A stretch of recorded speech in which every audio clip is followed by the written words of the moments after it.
Budget 2025 కోసం వేతన జీవులు ఒళ్లంతా కాయలు కాసుకుని వెయిట్ చేస్తున్నారు.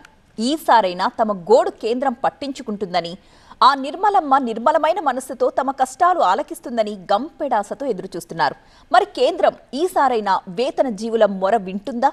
అసలు ట్యాక్స్ పేయర్స్ ఆశిస్తున్నదేంటి? కేంద్రం ఇచ్చేదేంటి? గతం కంటే భిన్నంగా బడ్జెట్ ఉండబోతోందా? ట్యాక్స్ స్లాబ్స్ లో ఈసారి భారీ మార్పులు ఉండబోతున్నాయా అంటే అవి ఉద్యోగులకి ఊరటనిస్తాయా, ఉసూరుమనిపిస్తాయా?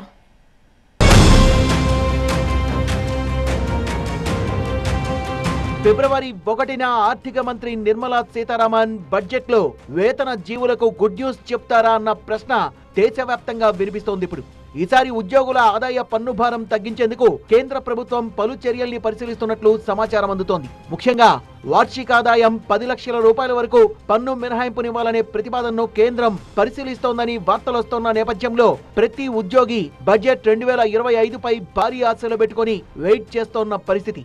ఓల్డ్ రిజిమ్ తీసేసే ఛాన్సెస్ ఎక్కువ ఉన్నాయి.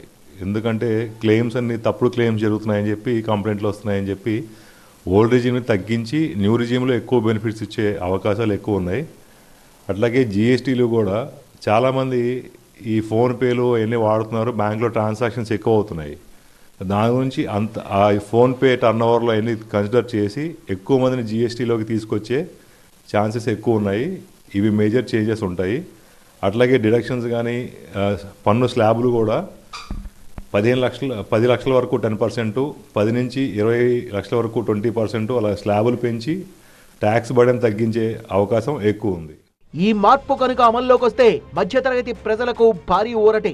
వేతన జీవులకు దీని ద్వారా ఉపాధి భారం తగ్గి సొమ్మును ఇతర అవసరాల కోసం వినియోగించుకునే అవకాశం లభిస్తుంది. అందుకే ఆర్థిక మంత్రి నిర్మలా సీతారామన్ దీనిపై కసరత్తు చేస్తున్నారు. అదే సందర్భంలో వార్షిక ఆదాయం 15 నుంచి 20 లక్షల రూపాయలున్న వారికి 25% ట్యాక్స్ విధించే యోచన కూడా చేస్తున్నారు. ఈ బడ్జెట్లో ఎప్పుడు చూసినా కూడా ఉద్యోగులకి నిరాశ ఎదురవుతా ఉంది. 3 లక్షల వరకు కటింగ్ పోతే 3 లక్షలు దాటిన తర్వాత 5%, 7%, 10% అట్లా ట్యాక్స్ పడతా ఉన్నటువంటి పరిస్థితి. వాస్తవంగా మేము ఏమంటున్నాం అంటే 3 లక్షలు కాదు, ఆ పరిధిని 10 లక్షల వరకు వితౌట్ ట్యాక్స్ అనేటటువంటి దాన్ని పెట్టాలని చెప్పి మేము కోరుతా ఉన్నాం. అట్లా ఇవాళ మేము ట్యాక్స్ అసలు ఉద్యోగులుగా మేము ట్యాక్స్ కట్టాల్సినటువంటి అవసరం లేదని కూడా మేము భావిస్తాను.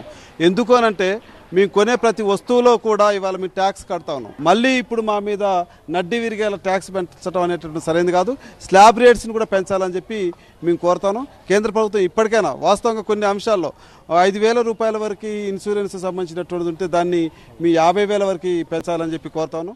ఈ రెండు నిర్ణయాలని బడ్జెట్ లో ప్రకటిస్తే సర్కారీ ఖజానాపై 50,000 కోట్ల నుంచి 1,00,000 కోట్ల రూపాయల భారం పడే అవకాశం ఉంది. అయినా సరే కేంద్రం ఉద్యోగుల విషయంలో ఊరటనిచ్చేందుకే మొగ్గు చూపుతున్నట్టు తెలుస్తోంది. కొత్త ఇన్కమ్ ట్యాక్స్ విధానాన్ని మరింత ఆకర్షణీయంగా మార్చేందుకు ప్రభుత్వం ప్రయత్నాలు చేస్తోంది. ప్రస్తుతానికైతే ఏడాదికి 7 లక్షల రూపాయల వరకు ఆదాయం ఉన్న వాళ్లు ట్యాక్స్ పరిధిలోకి రారు. ఈ పరిమితిని 10 లక్షల రూపాయలకు పెంచే సాధ్యాల్ని లెక్కల మంత్రి అన్వేషిస్తున్నట్టు సమాచారం.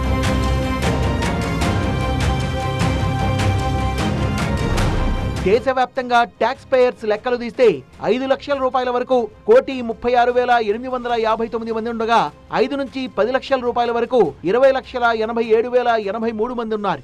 10 నుంచి 20 లక్షల మధ్య ట్యాక్స్ పేయర్స్ 7,12,896 మంది ఉంటే 20 నుంచి 50 లక్షల పరిధిలో 2,16,756 మంది ఉన్నారు. 50 నుంచి కోటి రూపాయల వరకు 22,000 మంది ఉంటే కోటికి పైగా ఆదాయం ఉన్న వాళ్ళు కేవలం 7,814 మంది మాత్రమే ఉన్నారు. మాది ఆల్రెడీ ట్యాక్సబుల్ ఇన్కమ్, మళ్ళీ మేము ఖర్చు పెట్టే ఇన్కమ్ మా శాలరీ ఇన్కమే. దీని మీద SGST అని, CGST అని GSTలు కూడా వసూలు చేస్తున్నారు. ఇది కూడా చాలా అన్యాయమైనటువంటి విషయం. వీళ్ళు నాన్ గెజిటెడ్ ఉద్యోగులు, సాధారణమైన ఉద్యోగులు, వీళ్ళ మీద పన్ను భారం తీసేయాలని, ఇక నుంచి అయినా కానీ ఈ స్లాబ్ రేట్ పెంచాలని కోరుకుంటున్నాం. ఇవి మాత్రమే కాదు, 15 లక్షల రూపాయల నుంచి 20 లక్షల రూపాయల మధ్య వార్షిక ఆదాయానికి కొత్తగా 25% పన్ను స్లాబ్ తీసుకురావాలని కేంద్రం ఆలోచిస్తోంది. ప్రస్తుతం 15 లక్షల పైబడ్డ ఆదాయానికి 30% పన్ను విధిస్తుండగా కొత్తగా ఈ 25% స్లాబ్ అమల్లోకి వస్తే ఆ వర్గానికి కూడా కొంత ఊరట లభించవచ్చు. పన్ను మినహాయింపులతో పాటు బడ్జెట్ లో కొత్త పెట్టుబడులు, ఉపాధి కల్పన, సబ్సిడీలకు సంబంధించి ప్రభుత్వం కీలక ప్రకటనలు చేసే అవకాశాలున్నాయి. మధ్యతరగతి వేతన జీవులు తమ బడ్జెట్ ప్లాన్ లో కీలక మార్పులు చేసుకునేలా ఈ మార్పులు ఉపయోగపడతాయి. వ్యాపారస్తుల పరంగా అయితే 30% స్లాబ్ అనేది ఇప్పుడు నడుస్తుంది సార్. మాకు బెనిఫిట్ అవ్వాలంటే వ్యాపార పరంగా సౌలభ్యంగా ఉండాలంటే 25% నుంచి 20% లోపల ఉంటే మాకు బిజినెస్ పరంగా చేయడానికి కూడా ఎక్కువ యాటిట్యూడ్గా చేయగలుగుతామని నా నమ్మకం. మా వ్యాపారస్తులు కూడా అందరూ 20 to 25% అయితే కొంచెం ఉత్సాహంగా బిజినెస్ చేసే వాళ్ళు కూడా ఇంకొంచెం ఎక్కువ చేద్దాం బిజినెస్ అని ఫీలింగ్లోకి వెళ్తారు.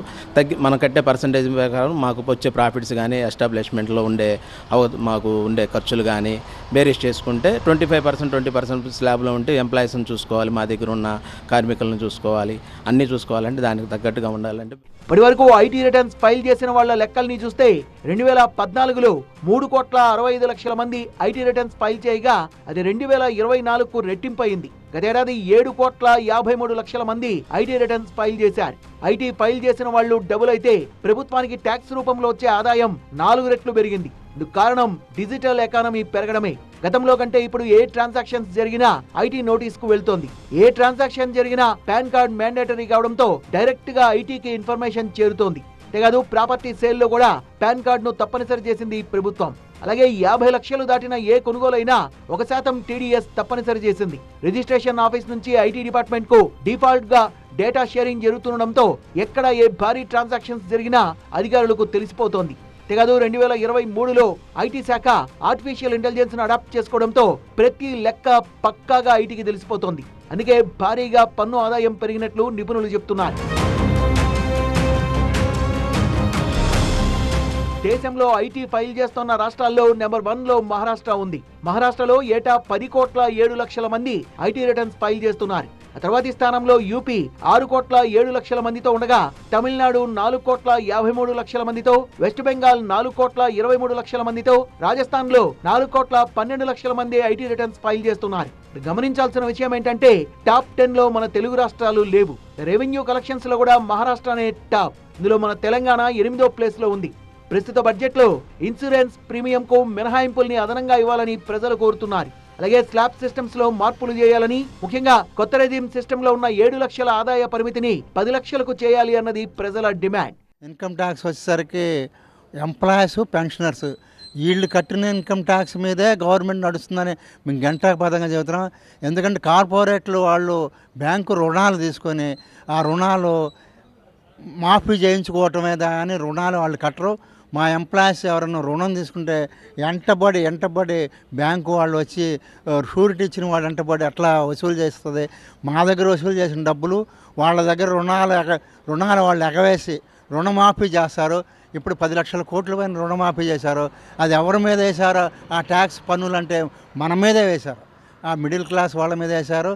ఇలా చేస్తున్న ఈ గవర్నమెంటు ఈ ఉప్పు చివరికి వంటింట్లో ఉప్పుకి కొంచెం చీపురు మీద కూడా జిఎస్టీ వేసిన ఈ ప్రభుత్వం మన మీదే వసూలు చేస్తుంది. ఎప్పటికైనా ఈ ట్యాక్స్ దానికి సంబంధించే మేము భావిస్తున్నాం. కానీ మిడిల్ క్లాస్కి ఊరటిచ్చే అవకాశమే లేదు. మేము అడుగుతున్నాం 10 లక్షల వరకు రాయితీ ఇవ్వమని అడుగుతున్నాం. ఈసారి బడ్జెట్ పై ప్రతి ఉద్యోగి ఎన్నో ఆశలతో ఎదురు చూస్తున్న పరిస్థితి. వాస్తవానికి ఎన్నికలు ముగిసిన తర్వాత ప్రవేశపెట్టే బడ్జెట్లలో మధ్యతరగతికి ఇన్కమ్ ట్యాక్స్ విషయంలో పెద్దగా గుడ్ న్యూస్లు ఉండవు. కానీ దేశంలో ప్రస్తుతం ధరలు పెరుగుతున్నాయి. మధ్యతరగతి ప్రజల ఆదాయం మాత్రం పెద్దగా పెరగడం లేదు. ప్రజల్లో ఉన్న ఈ అసంతృప్తిని చల్లార్చేందుకు, మార్కెట్లో డిమాండ్ ను పెంచేందుకు కేంద్ర ప్రభుత్వం ఆ దిశగా కసరత్తులు చేస్తున్నట్లు గట్టిగానే ప్రచారం జరుగుతోంది. ఫిబ్రవరి 1 విడుదల ఎలా ఉంటుంది అన్నది ఇప్పుడు అస్సలు పాయింట్.